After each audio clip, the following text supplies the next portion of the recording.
like 10 minutes, and then I realized that we weren't recording any of this. All right.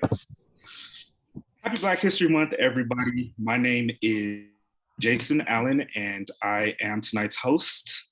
I am an academic counselor at Grossmont College, and I also coordinate the Emoja program, academic supports for Black and Brown and African American students. However, we're multicultural and we accept everyone. For those of you who may be transitioning to Grossmont College in your near future, please look us up. We love to support young, brilliant students such as yourself. I will go ahead and allow my co-host for tonight, allow her to introduce herself, the beautiful Miss Professor Harpin. Hi, everybody. I'm Professor Harpin. I'm the Black Studies professor at Grossmont. Many of you have had my class before, or are currently my students. Thank you for being here. And I'm really looking forward to the panel, so thank you very much.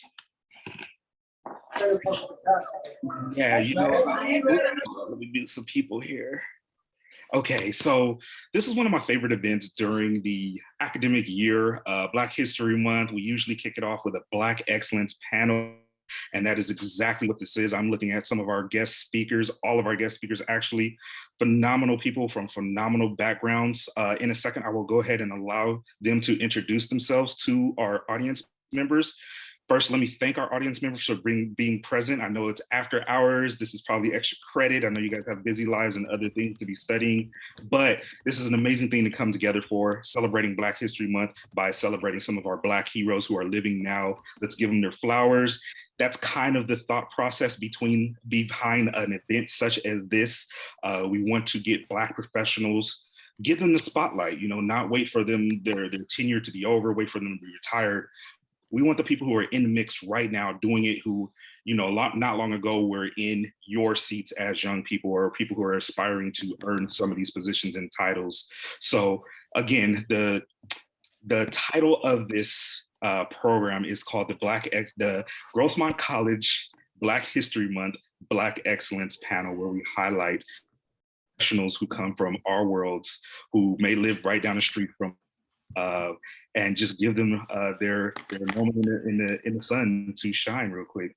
All right, so let me stop talking and let me go ahead and allow our panelists to go ahead and introduce themselves. If you are a panelist tonight's program, please feel free to jump right in there. We want to know your first and last name, where you're from, and what your current occupation is, please.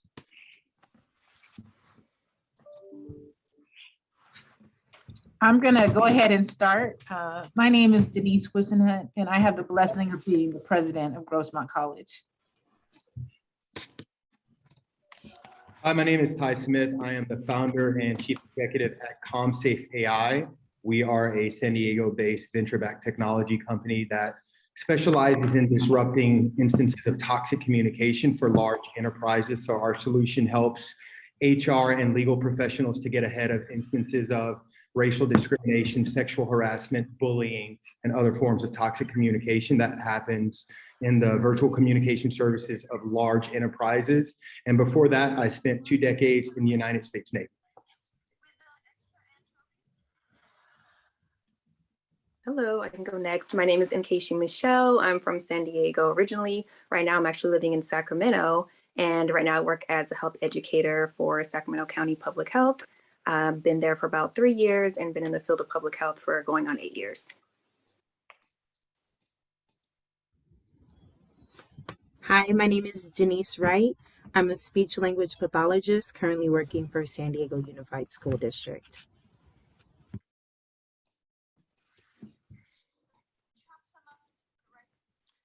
Dante Pride. Yeah, sorry, my camera just went out for some odd reason. I don't know why.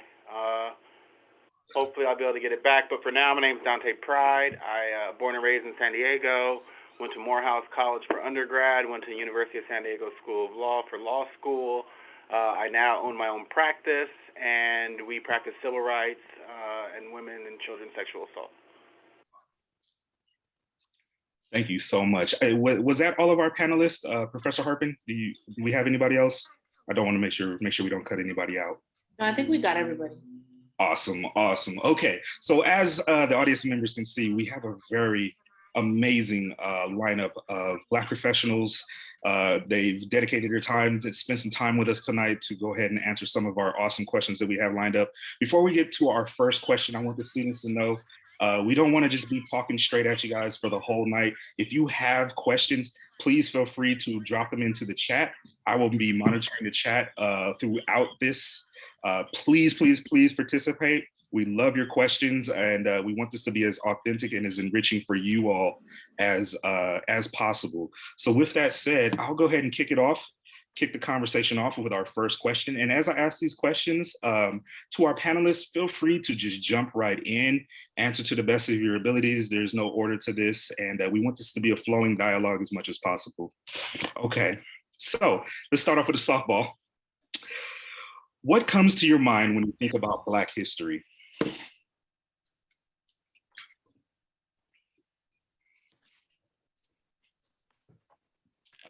You got to think about it a little bit. Was that to a specific person? No, so for anybody on the panel can go ahead and jump in and address any question that they like at any moment. I think. Okay, well. Oh, I'm sorry. Go ahead, Dante. Oh, my bad, Ty. I don't got a camera, so my fault. But real quick, when I think of Black history, when I hear Black history, I just think of history. I still think it's a little funny to try and separate out Black history from just history. So to me, when I hear Black history, I think it's an old adage of a different time, and we kind of just need to start talking about history in general because we're part of whatever everyone else is a part of. So that's my 2 cents. I think that when I think about Black history, I don't think about a specific person. I don't think about a specific time or an event. I think about our history as a people collectively in this country. I think about how the United States of America, this country was built by us. A lot of people don't understand that.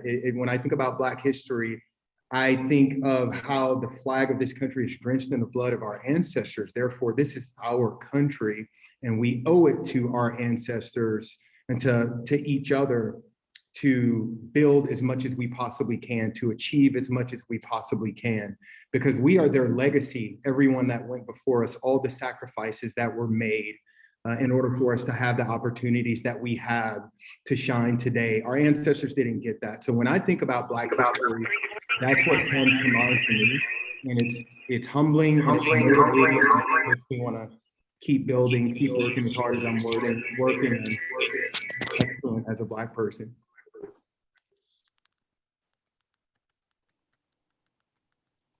When I think about Black history, I kind of what Dante. I was on mute, sorry. Can you guys hear me? You're good. When I think about Black history, like Dante was just saying, I think of American history, but I also think of my immediate family, my mom, my grandparents, right? They were Black history. And my mom is not a very old woman, right? She's in her 60s and she was involved in some civil rights movements and things like that. So I think of Black history as folks that are living today, not so much always hundreds and hundreds of years ago. And we're creating Black history right now as we speak. So that's what comes to mind when I think of Black history.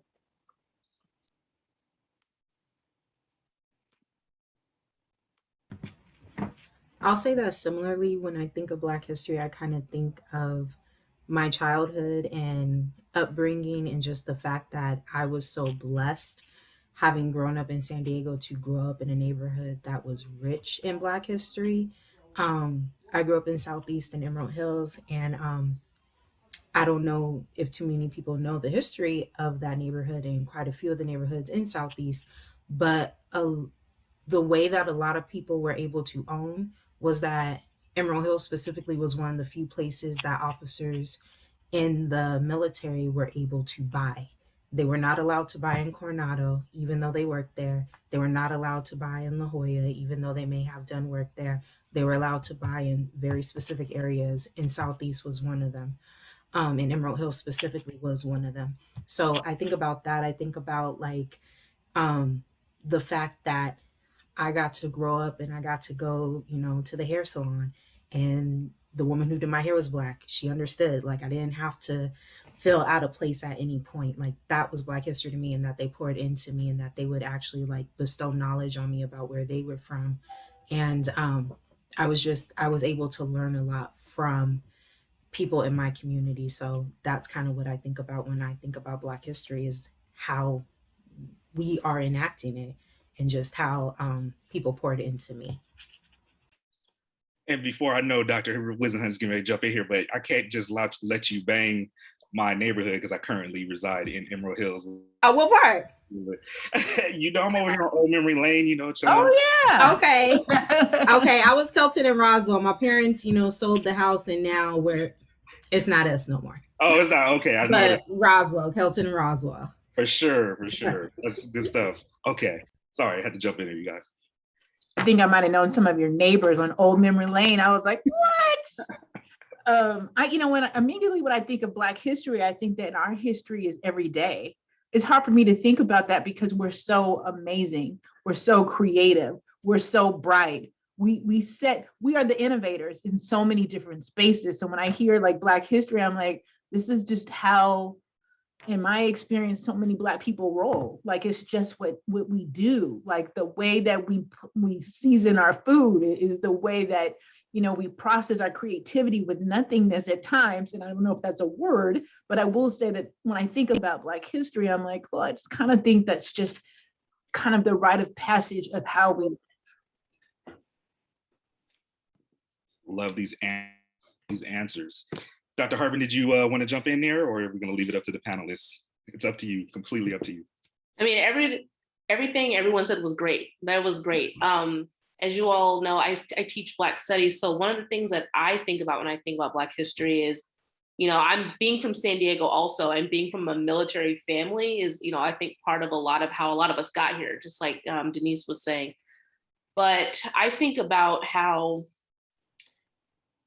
just like Ty was mentioning, that the same things we're doing are the same things that our ancestors would have done if they had the opportunity, right? That they are just as interested in the same topics that we are. And that, those of you who are in my class, how very intentional we are with the words we use to describe people. So I just think about how much we've done collectively with nothing, like Dr. Wiesenhunt said, and how, even in our most challenging times, we find a way to collectively come together and find triumph.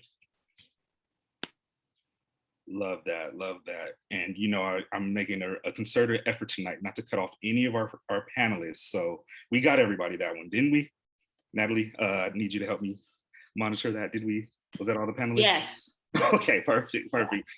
Give it up to my co-host, you guys. She's keeping me on track here.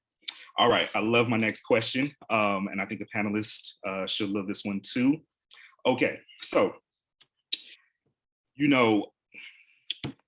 as a counselor, I've been trained to always find the value students back they come from. Sometimes in our country, we come across, certain industries or certain systems in which we're forced to assimilate if we want to fit in, or if we want to gain employment, if we want to be accepted, but as of recent times, a lot of studies have come out showing that, students and their backgrounds are enough. What we bring to the table as Black and Brown people, as anybody, is enough.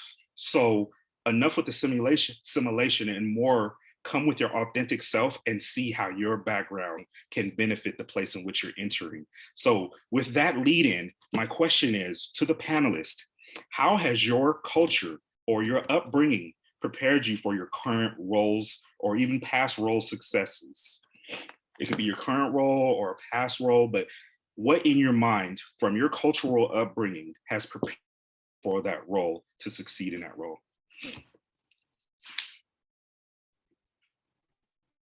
I would say, and this really pertains to my first career and my career in technology. I think that, oftentimes we grow up in socioeconomically challenged places where we don't have all of the opportunity. We don't have we don't have the energy that we need in order to succeed, because doors are hidden from us. And so with that, I think that me personally, as a result of that, and as a result of the hardships of growing up in a place like East St. Louis, Illinois,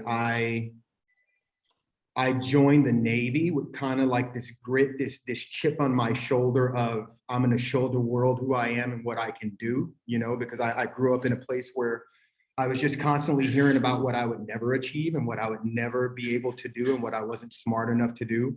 And so I think that just kind of comes with the territory when you grow up in this place where people are taught to kind of cannibalize one another instead of supporting one another and building one another up. And so when I joined the military at the age of 18, I took that fire in my gut in the military with me. And I know it had a lot to do with why I ended up excelling in my first career in the Navy, given what I was doing in the Navy. And then as an entrepreneur, I tell people this is the hardest thing I've ever done. And I've done a lot of hard things. This is by far the hardest thing I've ever done. But again, I bring that grit into this career of knowing that I don't care how hard things are. I don't care how dire the situation becomes. I'm always going to find a way. I've always had to find a way. My mama has always had to find a way to feed me when we didn't have anything else. So if I didn't quit then, I'm not going to quit now. And so I think that that's probably the most powerful thing that I took from growing up in need, is that it gave me the ability to be comfortable with that, to be comfortable with discomfort, and to actually thrive through it and still grow as a result of it. When people that maybe didn't grow up with as much challenge, maybe they don't have that kind of grit. They don't have that kind of strength to endure and keep going when things are difficult. But I do. I know most of us do. And I think that's been really helpful for me. Absolutely love that, sir. And before our next panelist jumps in, students, please feel free. We love the feedback. Keep it coming in the comment section. If something that one of the panelists says rings out to you or sounds familiar, let's go ahead and hear it, because they love to feed off of that as well, to see other young people who may have similar stories, similar backgrounds, or even opposite stories. It's all interesting and it's all welcome. Next panelist, please. Yeah, I'll jump in. So as I mentioned earlier, I work in public health, and I have to say that the reason I actually got into public health is to help my people. I wanted to help Black folks become healthier, help our communities. I got specifically into community health. So basically what that entails is I go into the community and I educate folks about how to eat healthier. I actually work with several different nonprofits to help build their capacities to work with different communities. And so I knew that I had to bring my unapologetic Blackness, if you will, to my field, because I knew that we needed a voice in this sphere in public health. A lot of Black folks deal with so many chronic conditions. We die at disproportionate rates from various illnesses, more than our white counterparts. And we need folks that look like us in our field.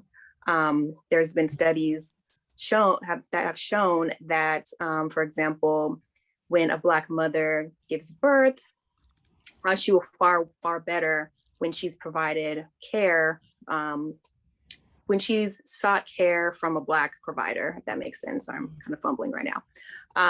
And so we need to bring our authentic voice and our self to this field. And that's why I got into public health. I just knew that we are needed, and I love what I do. And I'm so glad that I'm able to provide that for our people. Love that.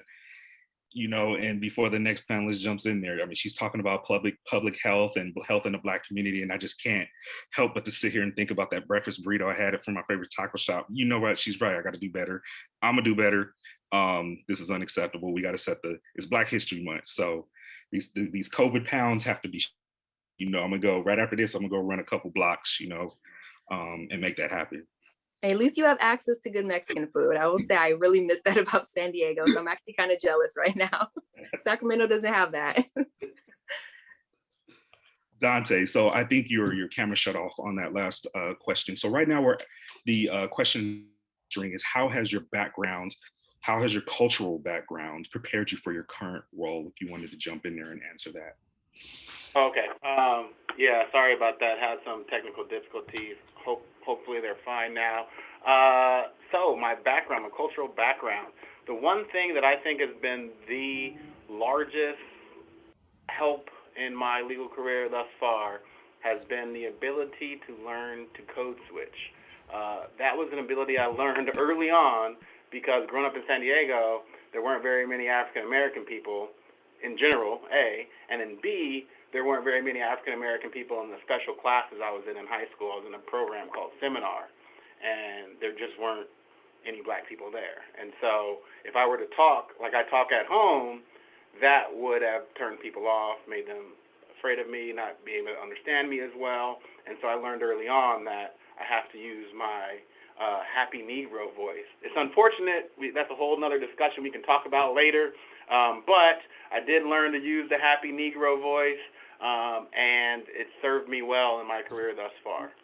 I do oftentimes get a lot of, oh, you're so well spoken, which is, again, a backhand compliment that we need to talk about and discuss too, but we don't have enough time for that, so there you go. Dante, I thought I was the only one that hears that at least once a week. Oh my God, you're so well spoken.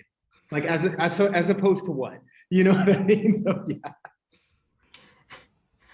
Yeah.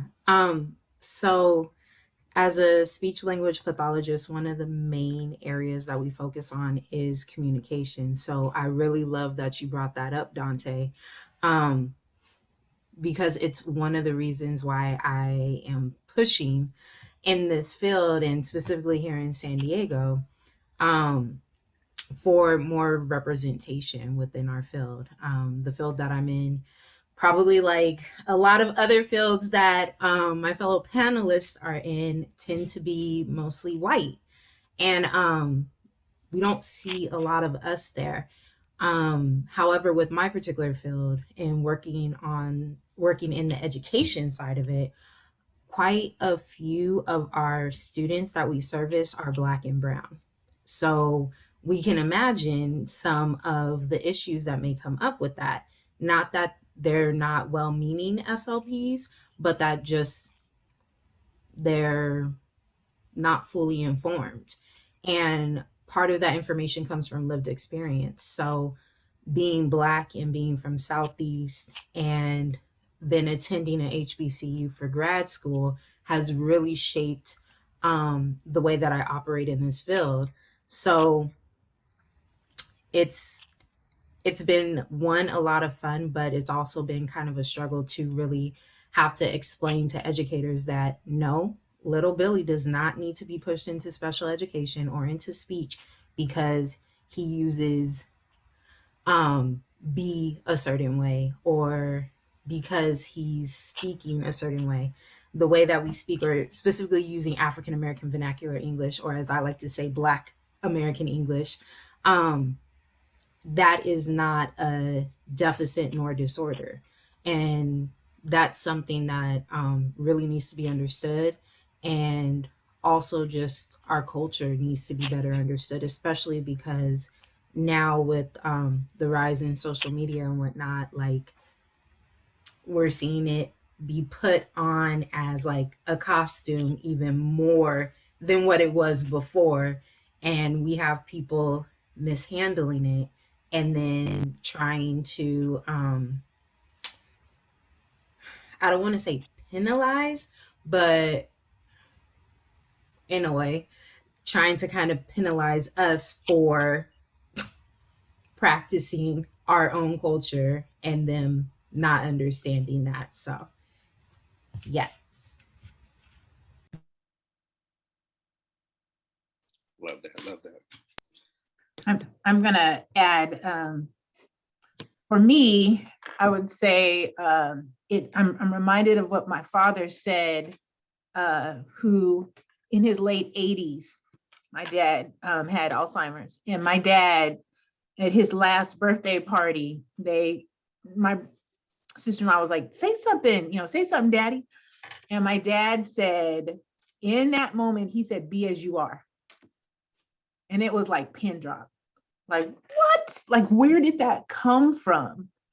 And, my father was raised in Alabama, segregated school systems. My father went to college because you had to go out of state because there was no program for Black people. So, back then they would give you money to go to school out of state and want you to go to certain schools. And so my dad, my family, we would talk about these things throughout my life. But when he said that, and it kind of really represented how like my family saw whom we are and the wholeness and beauty of whom we are, and how that cultural identity and self informs us when we are in the most difficult parts of our lives, when we are the most challenged ever, to know that this is enough, that this is enough. And so in terms of like that, like a cultural message, I really, and he was just like, be as you are. We were like, did I just say that?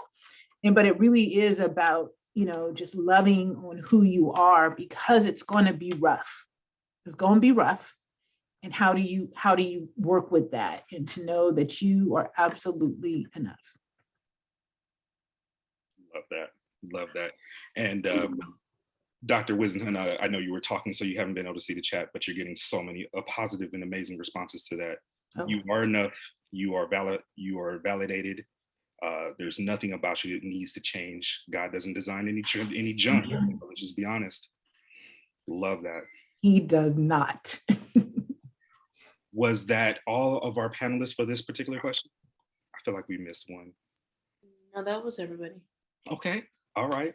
Let's get to another segment of this before we get to one of our next questions. Let's have a little bit of fun, you guys. I like to have a little bit of fun, especially to celebrate our young people joining us from Helix High School tonight. So the next one's going to be a little bit more rapid fire questions, and our Helix students are going to get involved in this one as well as our panelists. We're not going to talk this one out. We're going to type this one out. So within the chat, I need your answers. There are no right or wrong answers, you guys, but I do need each one of your answers. We're going to go down the list. List your favorite actor or actress.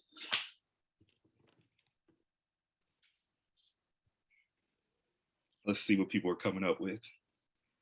And sorry. Let's try to make them Black, you guys. Let's celebrate Blackness here. Doesn't have to be, but you get that idea. We're celebrating a theme here. You said we have to write them in the chat? Yeah. Type in your favorite actress or actor. Got some Denzel. Okay. Old school pulling up.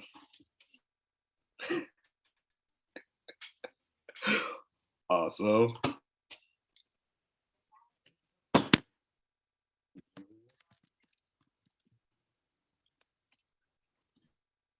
Nice.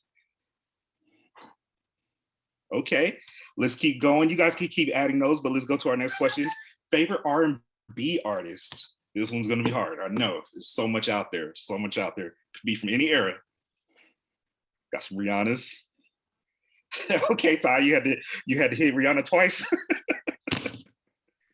Right. I love Rihanna. Come on, man.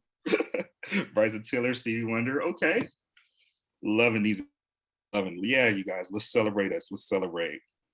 Favorite rap artist, any era. It could be 80s, 90s, 2000s. Got the DMX coming through strong, Tupac, okay. Roddy Ricch, okay. J. Cole, not surprising.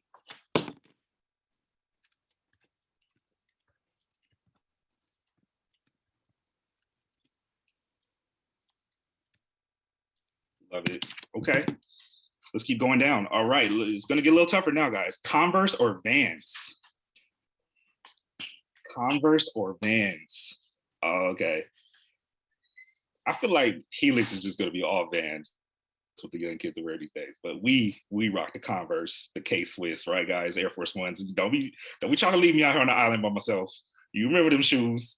You crease them and mess up your whole week. All right. Afros, braids, or both? Afros or both? Both.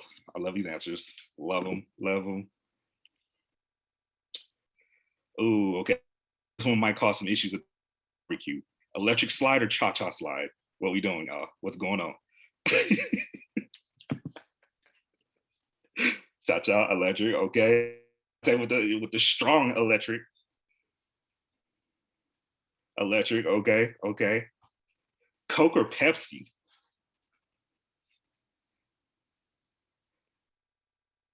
Wow. Wow, okay, it's pretty even. And then for the final one, before we get back onto the serious track, you guys, I don't know, this one might start at the family barbecue. Are we doing mac and cheese or potato salad if you had to choose one? See these faces. Impossible. I'm left undecided. Yeah, you know what? But it was a tough one on purpose, you guys. It was a tough one on purpose. Oh, black culture may not ever be able to decide that one for sure. Okay. But who's bringing the potato salad though? It does matter. So It does matter. That's what I was about to say. Because you Yeah. can't just Very eat anybody's important point. potato salad. So let's But just say potato that salad's a side. Mac and cheese is a dish. Like you can live without potato salad, but the mac and cheese, like that's a whole meal on its own. I see where you're Like, going with that. But Okay. we're talking about barbecue, so there's going to be hot links and everything else there as well. So, okay. Thank you guys. That was amazing. Thank you for participating in our lightning round. Let's go ahead and get back on track. That was super fun. Okay. Back to my panelists. Can you guys speak on the importance of surrounding yourself, peers or people around, or who can motivate you? In other words, you know, the company that you keep, helping our young people choose the right people to associate themselves with based on the goals that they set. Can we talk about that importance for a minute based on your career and how that's helped you? I think it's everything. It's absolutely everything. The goal in life is to advance your status and to build something around yourself and your family, but you can't do that if you don't have information.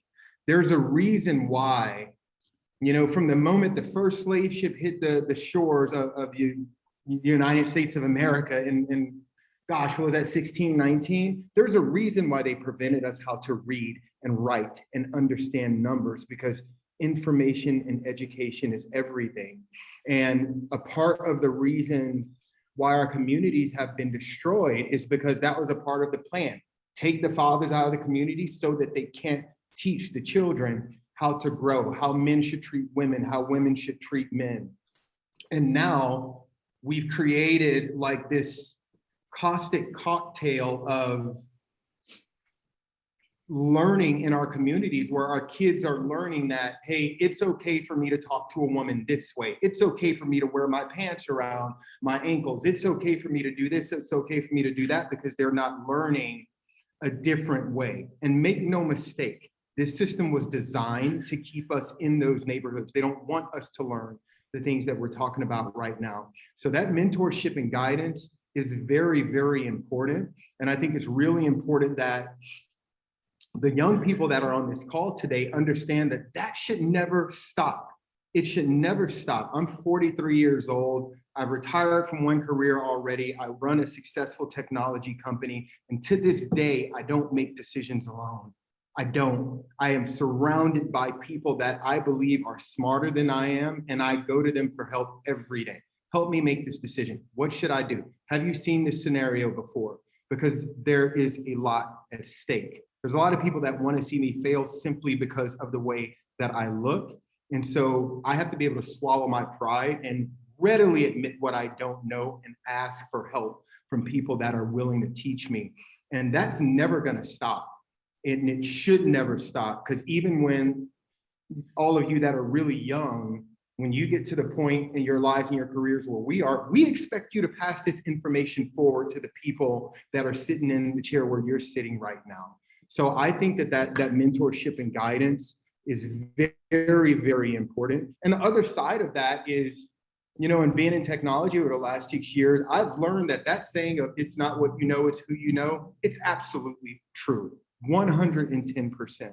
And one of the reasons why I've seen some of my peers advance even faster than I've been able to advance my company, knowing that I'm working 10 times harder than they are, is because of the access to resources that they have, because of those ecosystems of people that they've been able to build around themselves. Because, you know, my dad was successful and had this company and introduced me to these people and blah, blah, blah. Typically, we don't have that.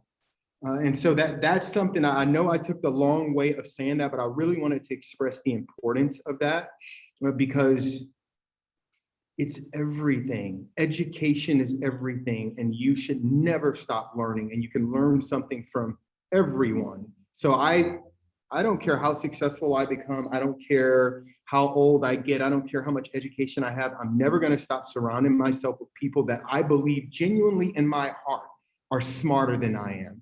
Because if I'm the smartest person in the room, I'm in the wrong room. Preach. You're gonna have to start passing around the offering plate. People are definitely bringing it. Dr. Wisdom, do we got the digital offering plate? Yeah, we do. We do. We can get that together. We get that together. This is our first offering of the night. Yeah, let's go ahead and do that. Let's do it right now.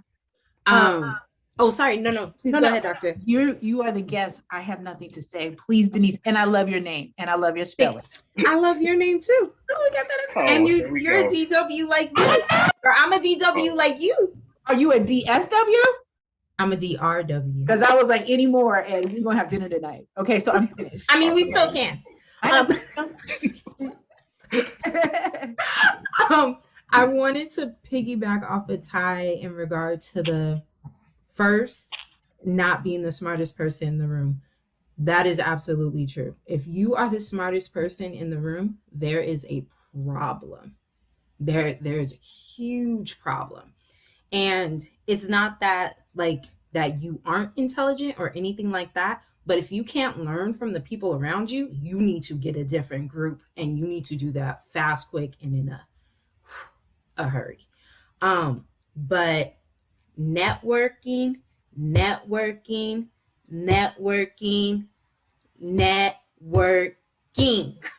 Okay, I cannot say that enough. I really wish that I fully understood the power of networking when I was in college, because if I did, I think things could have gone a lot differently for me. I am definitely blessed to be where I am now, and I had to learn and go through my own trials and tribulations to get here. But the people that I surrounded myself with, my good friends that I still have today, they challenge me. I'm continuously learning from them. They encourage me, and they also hold me accountable. And those are the type of people that you want to surround yourself with. And you also want to surround yourself with people who make you uncomfortable, because that's how you're going to grow. There's this saying that is, comfort is right outside your zone of comfortability, or something like that. It's right outside your comfort zone. There we go. So not saying that you need to surround yourself with people who are looking to harm you, but make you uncomfortable, and that they make you think differently. And again, I will say networking until I am blue in the face and down in the ground. I have gotten jobs straight off of networking without even doing interviews. Walked in. Like, I've gotten jobs straight off the strength of my sorority. Straight off of the strength of my sorority, which is a Black Greek letter sorority. I'm a member of Zeta Phi Beta Sorority Incorporated, which is part of the Divine Nine, or National Panhellenic Council, if you are unaware. Thank you, ma'am. So yes, surrounding yourself with like-minded people is great, but also surrounding yourself with people who are not like-minded, because you're going to learn from them, and they are going to challenge you, and it's really going to make you do some internal work. And you never know. Like, there's the whole 6 degrees of separation in the Black community. It's really like 2 to 3. Like, you are 2 to 3 people away from the person that you want to be next to at any point in time. So always think about that when you are socializing, I guess, and networking. Okay, so word of the day, networking.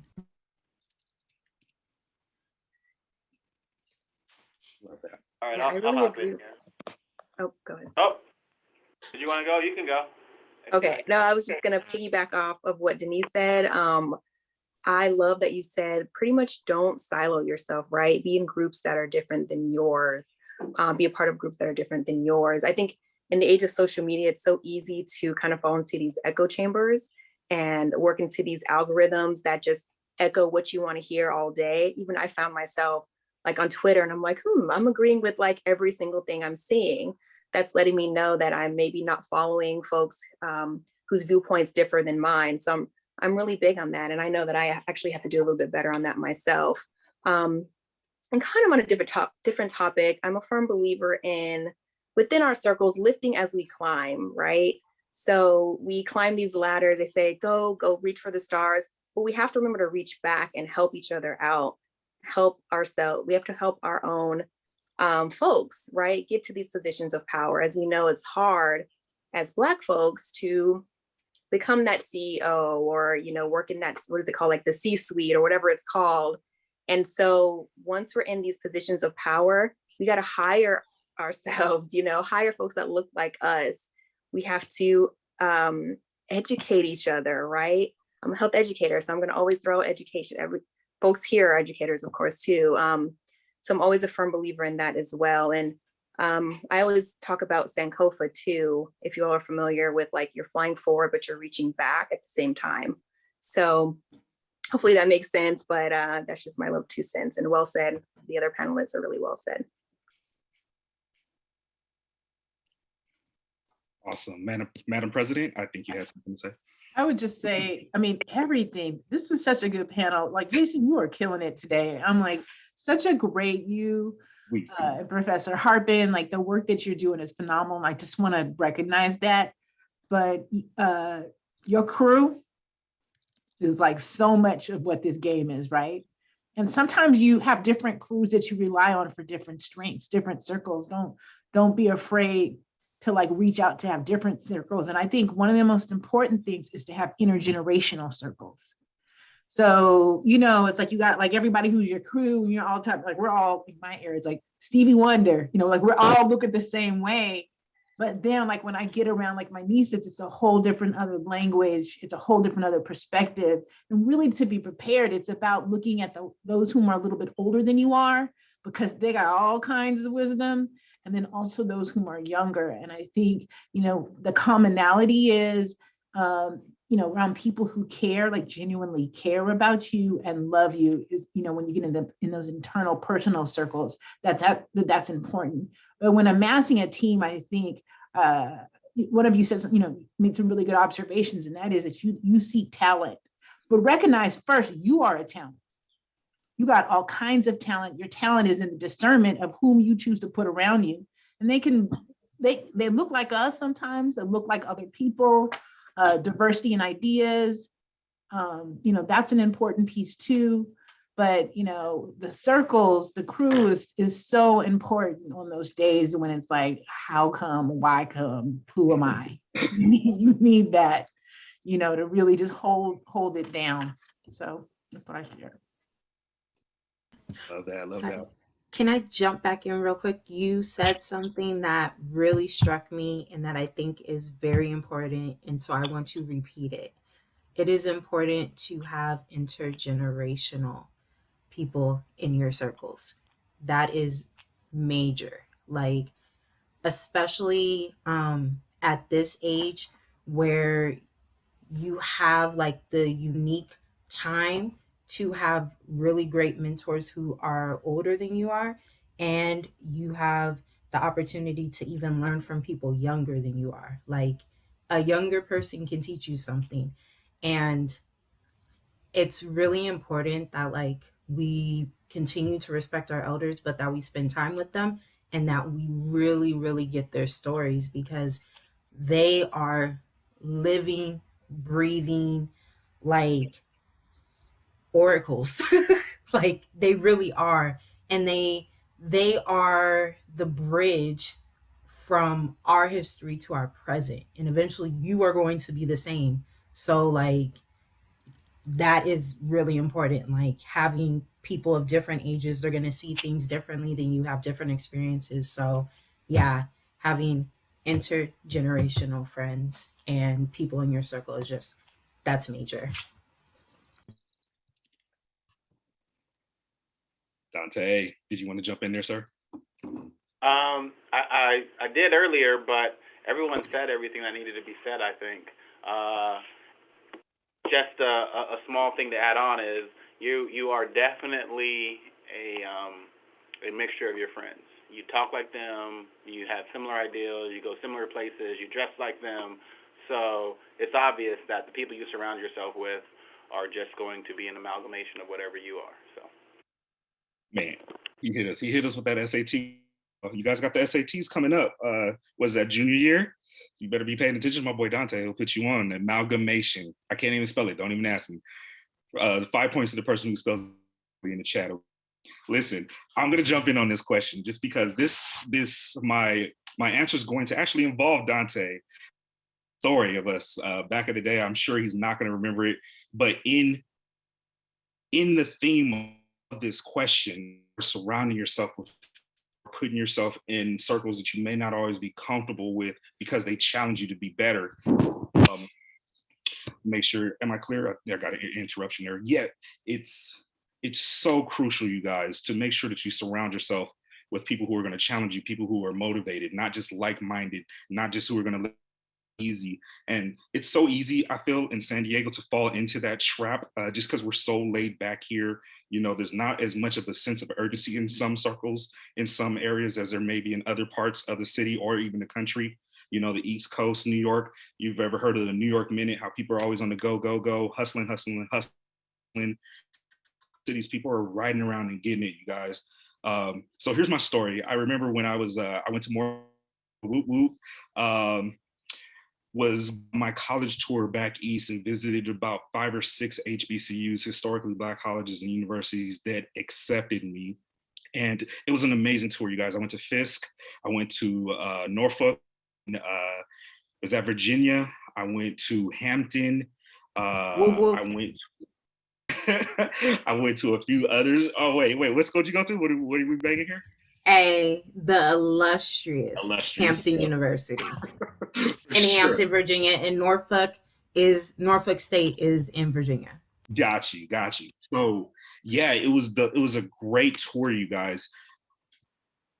But something about Morehouse College's campus, when I stepped foot onto that campus, automatically felt like home. And the craziest thing, I was on the tour with me and my father. We took a flight, flew back there, rented a car, and drove to all these colleges because the states are a lot more close back there. And as soon as we pulled up and parked at college, all I hear behind me is, "Yo, Jay." And so I look behind me, it's Dante Pride walking across the street like, "Yo, what up?"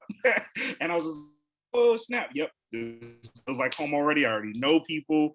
Dante was cool. He was like a year or two ahead of me, maybe even 3 at Morris in high school. I always looked up to him. It was about his grades. He always had a beautiful girlfriend. I forgot her name at this time, but this dude was really carrying himself well, keeping his grades high, graduating with honors and making it happen. So, you know, surrounding yourself with other students who challenge themselves, who care futures, and everyone cares about their future, maybe not just as much as they should at a given moment. It's super important. I have a daughter who attends Helix. I won't put her on blast. I won't say her name or anything, but you know, we made sure that she takes at least 2 honors classes every year. English and math never fails. You have to take 2. No easy classes, no just skating by trying to get all A's in easy classes. I want her to challenge herself, even if that means that she might take a small hit, maybe get a B, or even, God, heaven forbid, a C here and there. But just to get that challenge, to step out of your comfort zone. That's one thing. And that's what I'm thinking about when I'm talking to you high school students. Make sure you challenge yourselves. Make sure you get out of your comfort zone. Take honors classes, because a lot of times your honors classes, they feature some of the better instructors, the instructors who are more seasoned, more veteran, who have a little bit more tactics. Not always, but sometimes that is the case. Also, look to attend HBCUs. When I talk about getting other Black excellence, other second, sometimes third, and even 4th generation college students, HBCUs have that. You know, they have students whose grandparents were lawyers, whose parents were lawyers, and they're the second, third coming. And when you're in that environment, supercharged with Black excellence and people just moving and shaking and making it happen and go, go, go. Yes, they might be partying, but a lot of times at some of these HBCUs, the people who are partying the most are the people worked the most, and they had to blow off that steam to survive. So I really got to do the HBCU plug every time I do one of these, just because it's just a different world, you guys. The television, the IG posts, the TikTok posts, they don't really do HBCUs justice. You kind of have to go experience it, even if it's just for 3 or 4 years, okay? If anybody, oh, go ahead. Sorry, can I jump in on that? Of course. So what I will say is that for undergrad, I went to Cal State Long Beach and I loved it there. However, some things transpired later down the road and I decided that I needed to go to a HBCU. I applied for undergrad, got into my dream school, which was Xavier University, but the money is what kept me from going there. It was like 30 grand a year and I was like, whoa there. But Hampton was exactly where I needed to be. When I tell you that I have not been to, you can't replicate the experience that you get in an HBCU. You cannot, no matter what you do, no matter what you try, you cannot replicate it. And the university was exactly what I needed. My professors were exactly who I needed at that time. Even the staff, people who didn't know me, and the community. Going to school, hold on, Terry, going to school in an area that was predominantly Black at a school that was almost 100% Black, it is an incredible feeling coming from a place like Southern California to see yourself in everything and to be encouraged in a way that makes sense to you. I had people praying over me in the stores the day I got off the plane. And that's not even an exaggeration. Struck up a conversation with a woman in Target in the hair care aisle, of course. And she clocked me for being from California, asked what I was doing there. And she was like, okay, we're going to pray over you right now. She's like, your whole career is going to be blessed. Your time here in Hampton is going to be blessed. You're going to leave here. You're going to be blessed and you're going to do great things for us. And I was like, that's what I needed. And I legit cannot tell you, like my body is legit shaking because of my experience there and feeling like so safe and having my professors actually care about me and pour into me and seeing them do the same things to my fellow cohort mates, but also hold me accountable in only a way that another Black person can. You can't duplicate it. You cannot duplicate it. So if you have the opportunity to go to an HBCU, I highly encourage you. I'm not going to lie and tell you that it's going to be all like strawberries and rainbows, because it's not. But your experience is going to be unmatched. And please do not believe the hype that you are going to come out ill prepared. I feel so prepared for what I am doing. And it's wild that I'm here in San Diego doing what I love, coming from an HBCU and having white SLPs come to me, seasoned white SLPs come to me, asking me for my advice. I am 2 years out of grad school, and I have seasoned SLPs asking me for advice. Why? Because no matter what they do, they can never get my experience. Never. And that's all I'm gonna say. That's my HBCU plug. I love Hampton University. So there we go. That's awesome. And Professor Harpin had something to add, but before she does, a rhetorical question: who happens to be the real HBCU? Is that Howard, I thought, or is it? No, I'm just messing with you. Let me get up out of here before I get beat up. I was just joking. Go ahead, Harpin. Okay, I just wanted to say that, especially since I stayed in Southern California and did all of my, undergrad and grad at UCSD, that I wish that I had the opportunity to go to an HBCU. And I see it in like my colleagues who did go there, and like that piece that I just didn't have.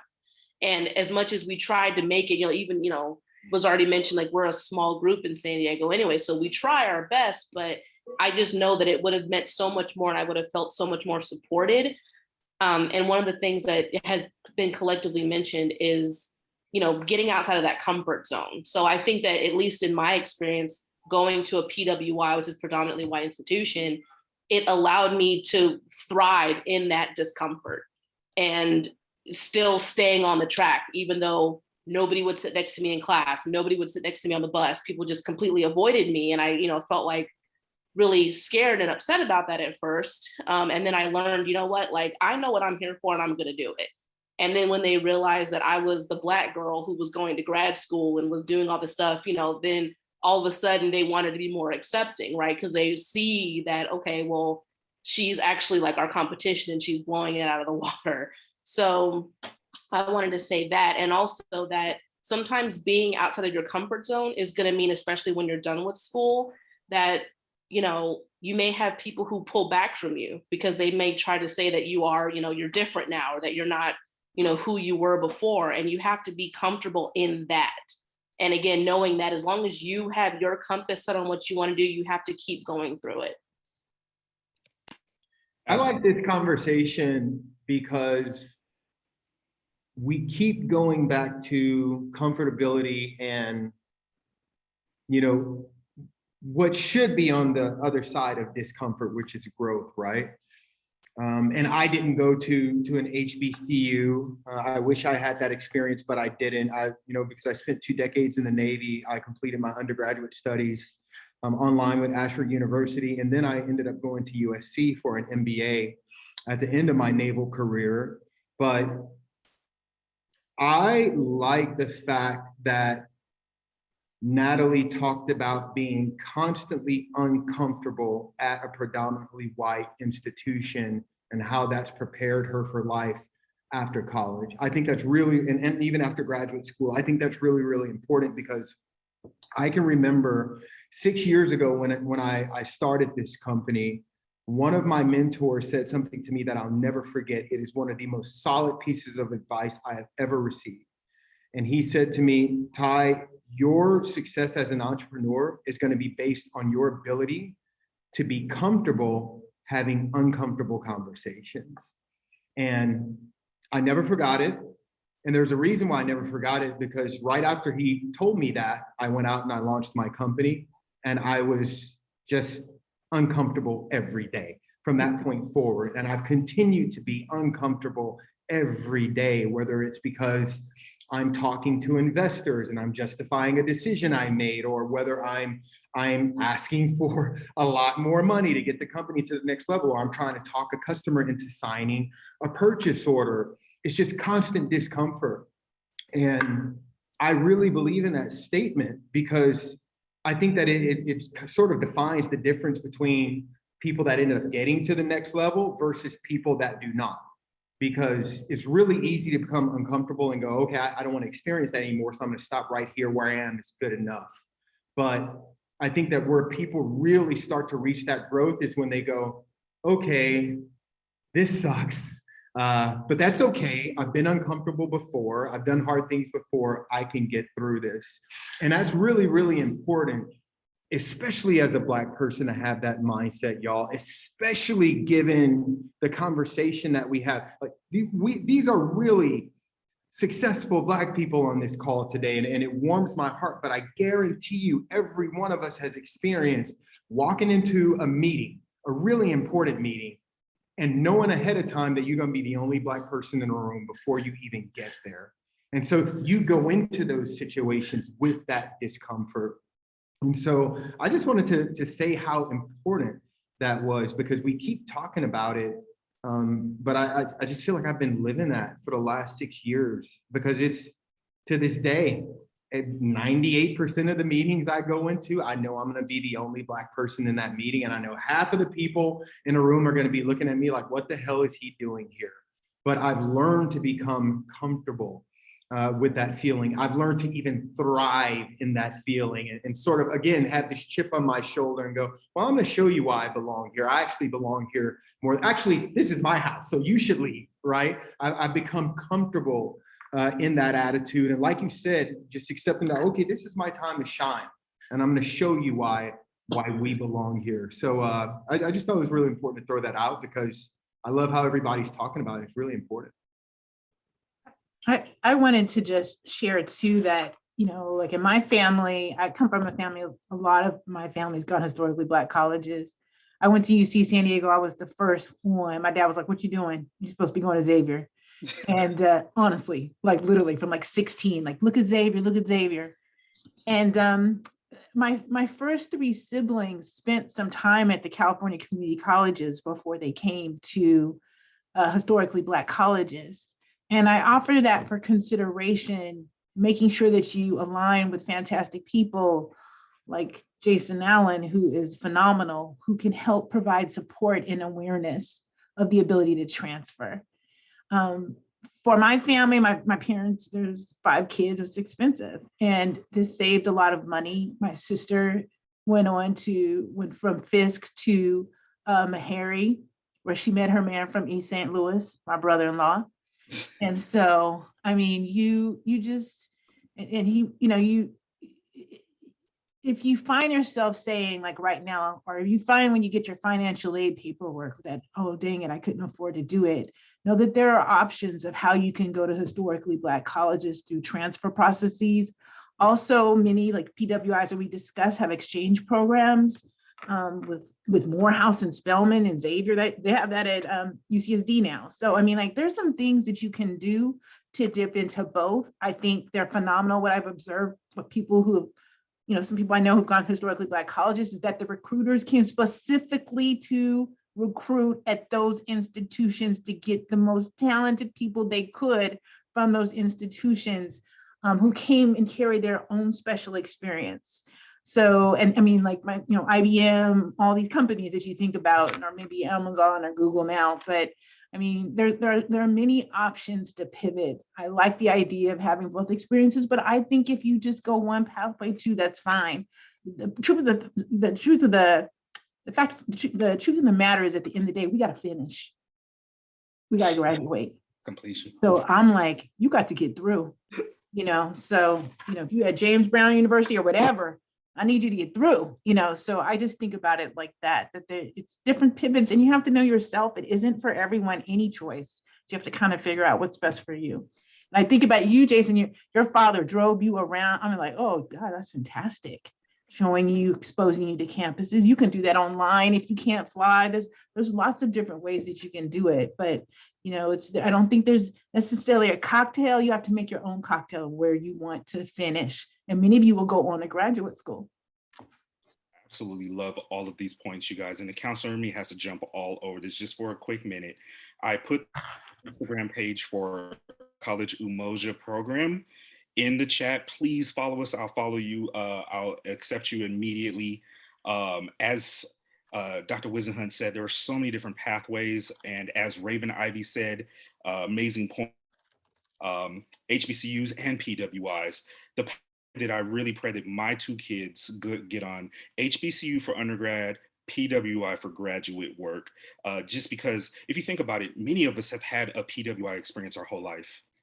K through 12 has been a PWI, and the benefit of the HBCUs, sometimes it breaks down a lot of that training that we receive and starts us from the get-go. It rebuilds us and lets us know, hey, Africans did master our people. There was a huge life for us before slavery. There were African kingdoms, there were African villages, there were all this before the 1600s and before our slave lives, and they show us that. And so when you operate from that power base and who you came from, it's just so much more powerful. However, I'm not advocating for anybody to go into debt. Definitely do what works for you, whether if that's staying here and going to a community college at San Diego State, UCSD. There are great institutions. Don't go to the best college. Go to the best college for you and your needs. With that said, if money is an issue, don't let anybody discourage you and say that HBCUs are too expensive.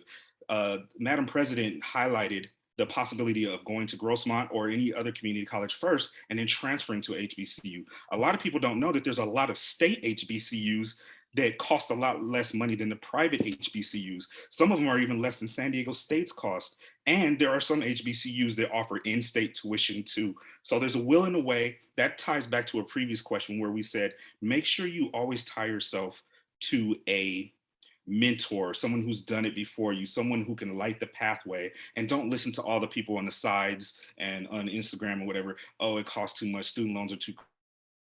We can find a to make you're willing to work hard enough, we will find that opportunity for what you really want. It may not be the exact route that you want, or it may be the exact route you want, but there's always, always, always a way. Okay, get to one of our last questions, just because we're trying to end this around time. I know students have a lot of questions for us, so we want to leave time for you guys. You know, whenever we do one of these events, I always, you know, we've talked about the strength of our families, we've talked about the strength of our cultures, our communities, our grandparents, our parents, grandfathers, uncles, aunts.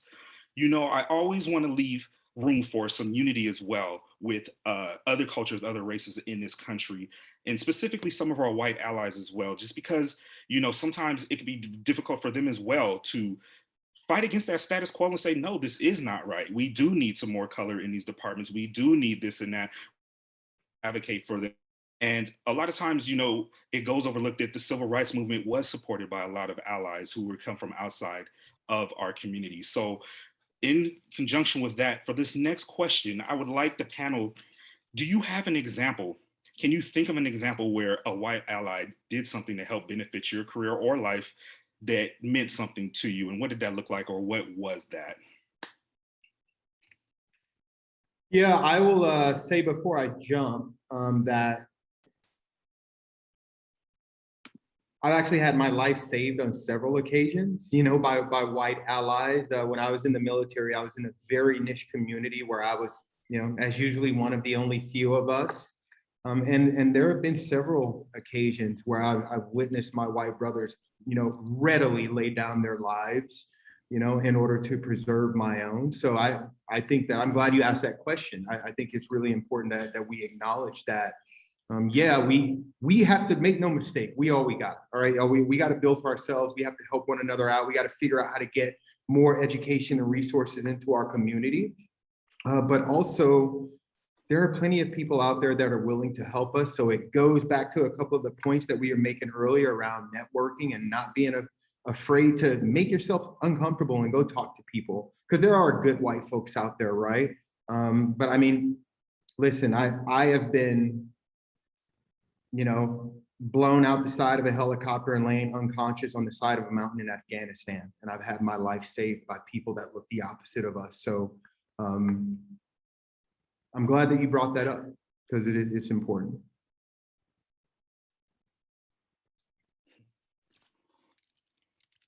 I'll say something, I guess, while we're filling in. Thank you, Ty. That when I was getting started, for those of you who, you know, are in my class, as a community college professor, I didn't have a lot of experience. And I had a non-Black former professor of mine who was my mentor in the SEDECA program, which is how I started, you know, learning how to become a community college teacher. And that was so impactful because I wouldn't have otherwise been able to get in. It's very competitive to even start. And so that's an example, right, of someone who saw something in me and didn't let me being a different race get in the way of what they knew I could bring to the students and to the classroom.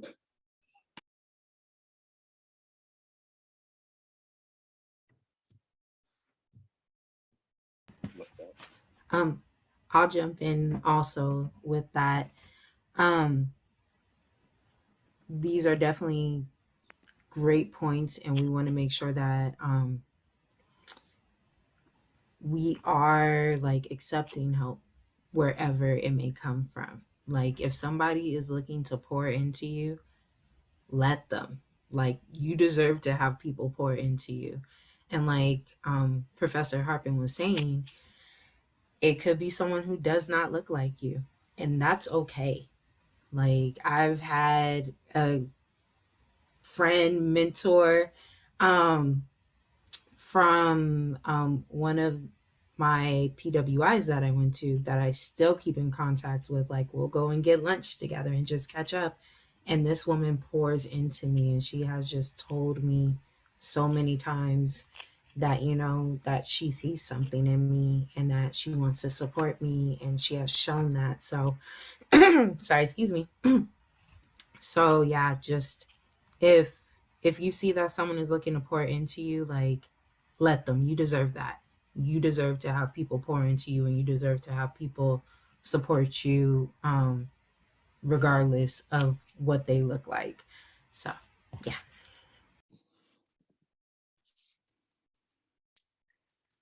And we have one of our panelists who has to leave, so we'll go ahead and let you answer the question next. Yeah, I'll go ahead and jump in. One experience that I had was actually after I finished grad school at Cal State University Northridge. I kept in communication with one of my professors, and he actually led me to my first public health job postgraduate school, because I actually was struggling, to be honest, to find employment after I graduated. It took me a while, it took me longer than I thought it would.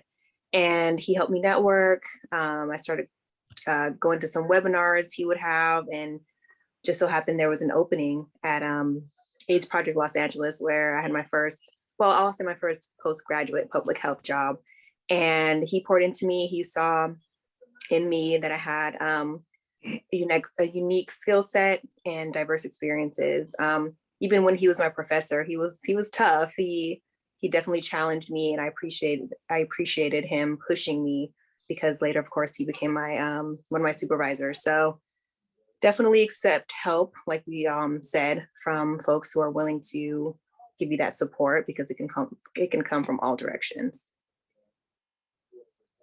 And lastly, actually, before I jump off, I just want to say this is amazing that you all put this on. I'm a graduate of Grossmont College way back when.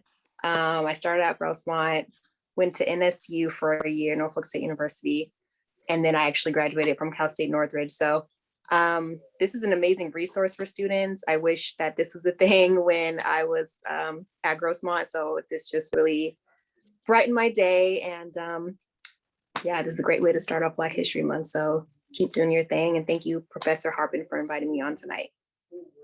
Awesome. Thank you so much for coming. Thank you. Have a good night, you all. Bye. Bye-bye. Madam President, did you want to? I'm going to say that there have been so many people that don't look like me that have supported me professionally and personally. I mean, I think she just said it, Miss Michelle's like, take advice where you can, be open to it. And so there are just so many situations. I think one for me, when I finished law school, I clerked for a judge in DC. I did the civil calendar, which at the time, I think there was like just a really small number of Black law clerks. The law clerks didn't look like me. And this white woman, I interned for her like a year before. She was so supportive. I think she knew that I'm called to help people. It's kind of one of my things, but she was just always so supportive. She's so supportive that today, like, she's like, let's get together, on Zoom and support and just support each other in the way that she supported me to affirm that I can do what I need to do has been invaluable. But that is just one example of people of all colors and genders who have stepped in and supported me. I feel extremely blessed, but part of it is, I think culturally, I'm not always open for help, right? Like, it's just like, I can't ask them. I won't ask them. I mean, I don't know if you ever felt like that, or, I don't do that. But when you do open yourself up that way, you receive. So I think there's a lot of power in like opening yourself up to the beauty and the potential of whom you can be, not for you, but for the greater good of others. Love that, love that. And I think that was panelists addressing that question. Correct me if I'm wrong. And if I'm right, then we're going to go ahead and thank our panelists first. Lose any more of them, go ahead and put your hand claps up, everyone, in the chats, please. Thank you so much. And at this time, we will go ahead and accept questions from the audience. I know some of our students had some questions for us.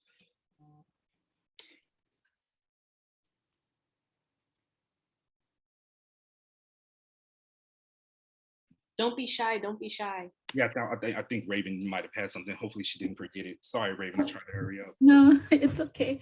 I didn't have like a question necessarily, but I just wanted to like speak on something. I did forgot who was saying it though, but they're speaking about like like why education is like so important in the Black community. And I know like there's like a lot of high school students in here. I'm personally a college student, so I just wanted to speak on this for them. One thing that helped me like get through like college, like really go from like having like bad grades to like all A's was I know most of you guys, if you work at Grossmont, know Aaron Starks. I remember he told me like the significance behind Black excellence in education. And he was telling me like, oh, did you, he has these pictures up in his office of like Black people being violently attacked by white people during the segregation times. And he asked me like, what did I see? And I told him, oh, I see a man being hosed down, or oh, I see a man getting attacked by a dog. And he told me, he was like, in those very same photos, those were those people that were fighting for your right to education, fighting for your right to be able to excel in life. And so I just feel like sometimes, even when I feel like, you know, like I'm not smart enough, as someone stated, like I don't feel smart enough, or I don't feel like, oh, like this is a lot of work, I don't think I can do this class, like it's a lot of pressure, and like I just want to give up, like I just go back and I think about like all the fighting people did for me to even be able to have the privilege to even say like, oh my God, this education is too much, when they probably didn't even get to get an education at all. So yeah, I just wanted to say that, like, if you're ever feeling like doubtful or down about where you are at, like, just remember, like, you know, you got it because other people had it way before you. So yeah. Love that, love that, love that. Did anybody else have any questions or anything to add to tonight's discussion? A fellow Grossmont College student, I know you guys had touched on kind of the concept of code switching. I know for us, at least the people in this group, they can seem to understand it as a necessity or understand where it comes from. But how do you respond to like fellow Black people that, you know, accuse you of the, oh, you're whitewashed, or you're use code switching is kind of like a negative? How do you respond to something like that? Man, I want to jump all over this. I know everybody does. I had to jump in there though. It's, you know, especially being an educated Black man, like, you know, sometimes I compare it to middle management. You know, middle management from both sides, they get a kick from the leadership, they get kicked from the people who they're trying to manage. And sometimes that's what it feels like being an educated, like sometimes Black enough for other Black folks in certain circles, and then you're too Black to fit into a white dominant world. And so it could be very, very awkward. But, you know, it goes back to why I was really, really happy I got a chance to go to Morehouse and solidify my Blackness and be proud of myself. Not let anybody of any question my validity in any space.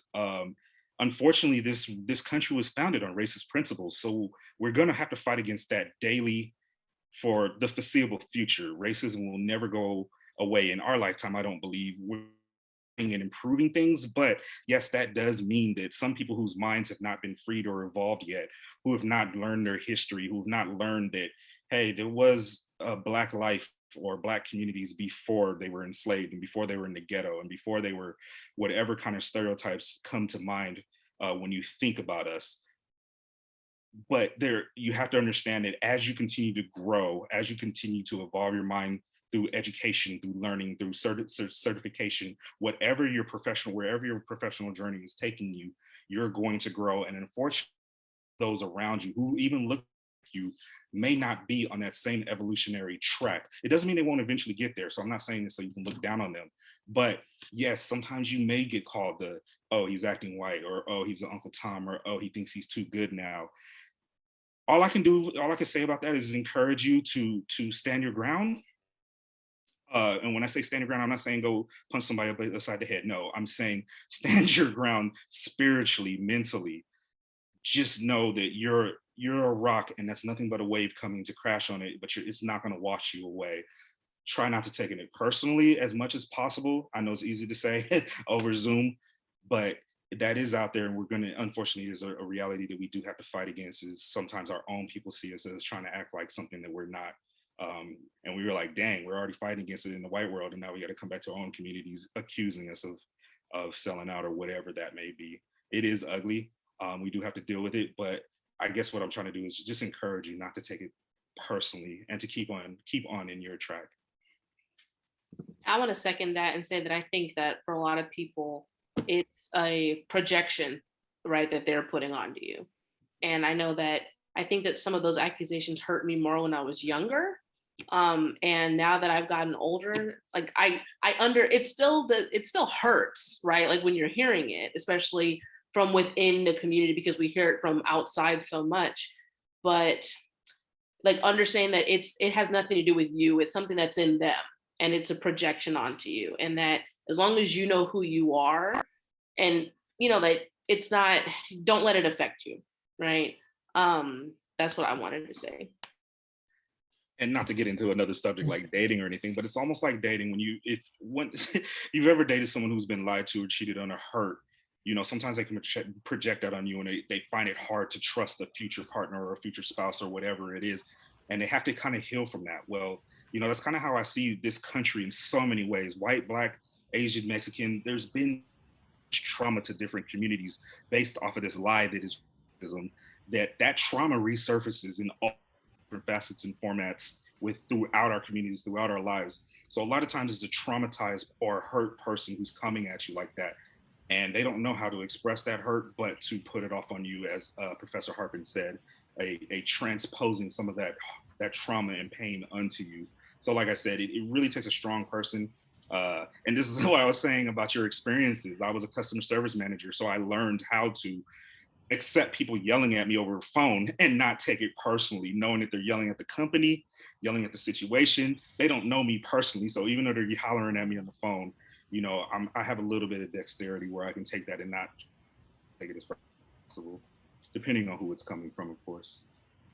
Yes. And I love this question. So that comes out of respectability politics, where specifically within, I'll say, the Black community, but we also see this in other communities as well. We see this with our Asian American and Pacific Islander brothers and sisters, with our Latinx brothers and sisters. We will see the same things like within their communities, is that with respectability politics, it's like, oh no, you're not conforming to the standard, you know, or standard American English in this particular case. Like, you need to cut that out. Like, you're going to look down upon. But the interesting thing is that everybody code switches. White people code switch. It's just not called code switching. It's just called going through their day. But they do it all the time, just like we do. Depending on who you are around, you will switch the way that you behave and the way that you talk. That's code switching. However, it's only looked down upon when it deviates from the standard. So that's where that comes from. And going again into the field of speech language pathology, that is something that we are actively fighting against, as language really is one, it's fluid, it's ever changing. And specifically when it comes to Black people in this country and the way that our language evolves literally not even overnight, within seconds, and we can keep up with it, it's something that we need to continue to discuss. But I encourage you to not let anyone put you down for code switching. It's completely normal. We all do it. And honestly, it just shows how flexible you are and how you are able to move through different environments and situations seamlessly. So you kind of hardcore if you can code switch, is what I'm saying with that. That was beautiful. Thank you for that. Love it. Did you see any other questions in the chat, Professor Harpin? Nope. Can I just say, I'm gonna say one thing about that. I'm like, just one thing. Can I say one thing? One thing? Okay. Of course. And that is that I believe that we're multifaceted, and that's just a manifestation of your Blackness. There is no what is you sound that way, that it's just an iteration of how you express yourself. And that modulating still is part of your Blackness.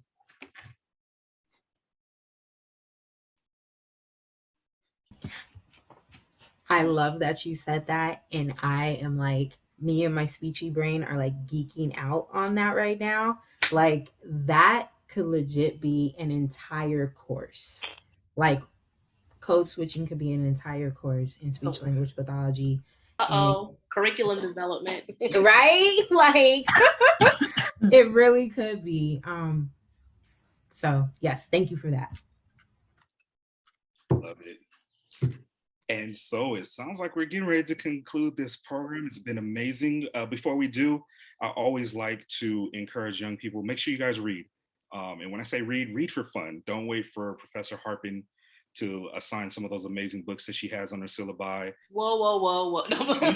Don't tell them that. No. What I is, don't just only read those books. Go out and find other books that you enjoy reading for fun as well. Absolutely. I feel like this said, just because I'm guilty of it as well. We live in this world full of TikTok, full of Instagram, full of YouTube. It's so easy. It's so easy to fire up phones and just immediately just get on all this digital stuff. But most of the knowledge, most of your growth, most of your mental growth, it will actually come from books. Some of this, I like to call it empty knowledge that you get from social media. It may be true knowledge, but because it's not vetted, or because you're not learning, because you're not reading multiple sources and multiple takes and critically thinking about it, it's empty knowledge. Yes, what they're talking may be factual, some of it, but there's something to be said about getting out of a book from an author who researched backgrounds and who provide different points and things of that nature. Okay, that's enough lecturing for me. I would like to go ahead and thank all of our panelists. Thank you so much for being here. I would like to thank our students. Helix, you guys always represent. You guys are my favorite school to work with outside of, forget Grossmont, forget El Cajon and all that. No, just joking. I love all of our students. But Helix, you guys definitely do represent. Scotty Pride. This has been an excellent kickoff to our February 1st Black History Month 2022. Dr. Harpin will also share if she already hasn't, the movie list, the music list that we're sending out to all of our faculty and people on our campus, all the Black cinema, Hulu, Netflix, and all that great stuff, so that you guys can celebrate with us month long. We'll also share the Black History Month calendar for our campus, so that you guys can, if you like this programming, well, guess what? Dr. Wisenhunt, Professor Harpin, we're all on the Black History Month Planning Committee, and we got more fire coming for you guys later this month. So with no further ado, thank you guys so much for being here. Have a blessed night and stay safe. Thank you, everybody. I put the movie list in the chat, and if you're in my class, I've already sent it to you over Canvas and the Spotify playlist. So listen to some Afro Latinx tunes with us for the month. Nice.